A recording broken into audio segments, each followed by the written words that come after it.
Hi boys and girls, ready for social studies? Today we're going to talk about consumers and producers. Have you ever heard someone say he or she wears many hats? The hats represent the different roles or jobs that people have. People have many roles. At home, one could be a husband or wife, a parent, an uncle or an aunt. The list goes on and on. The same person could also be a neighbor or an instructor. Can you think of anything else? What hats do you wear at home? What roles do you have at school and in your community? Did you know there are two more hats you wear?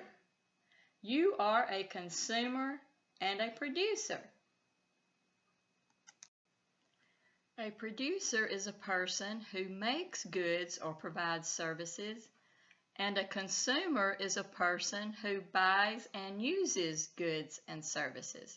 It's very important for everyone in their community to do their share as consumers and producers.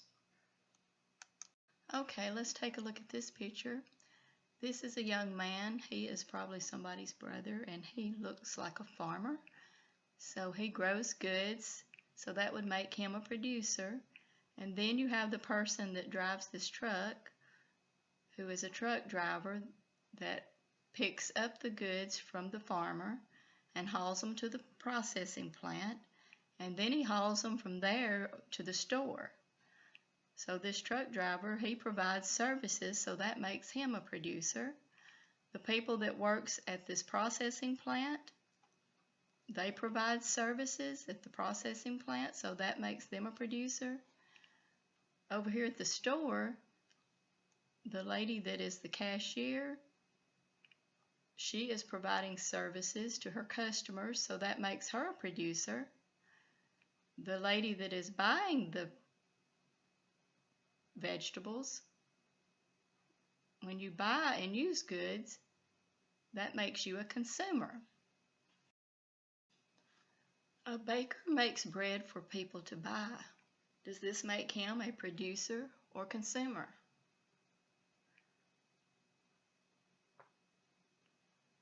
Okay, what if he eats the bread? A chef cooks food for other people to eat. Is she a producer or consumer? Okay, let's take a look at this one. Consumer or producer. People buying gas.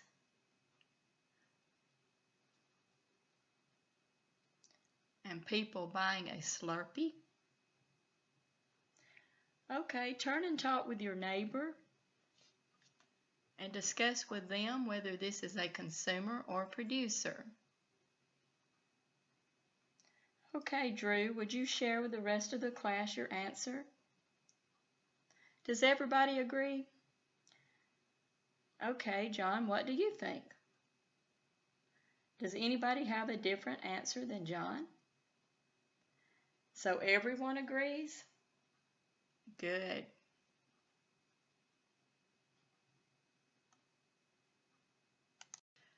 Okay, we have one more. People buying clothes. Is that a producer or consumer? Turn and talk with your neighbor. Okay, Allison, is it a producer or consumer when you go shopping or when people buy clothes? That's right. It's a consumer. When people's purchasing groceries, is that a producer or consumer? That's right, it's a consumer. Okay, let's take a look back at this slide. And as you see, you'll see how everyone in the community is very important. You have the farmer. He makes the goods and provides services. He's a producer. You have the truck driver that picks up from the farmer and hauls to the processing plant, and then he hauls to the store. He's a producer. You have the people that work at the processing plant. They are producers. You have the people that work in the grocery store, and they are providing services. And then you have the people that buys the groceries. So they are the consumer. So everyone that you see is very important in the community, and they are producers and consumers. Everybody stand up and make a large circle. We're going to play yarn web. This will represent how important it is for everyone to do their part and work together as a community should. Here's what to do. The first person holds the yarn, calls out the name of another person that you want to throw it to. When that person catches it, then they throw it to the next person, call out the person's name and throw it to the next one, and then it goes on from there till it's at the end. Okay, everybody back in their seats. For this activity, you're going to cut on the dotted lines all the squares out and paste them under consumer or producer. Have fun.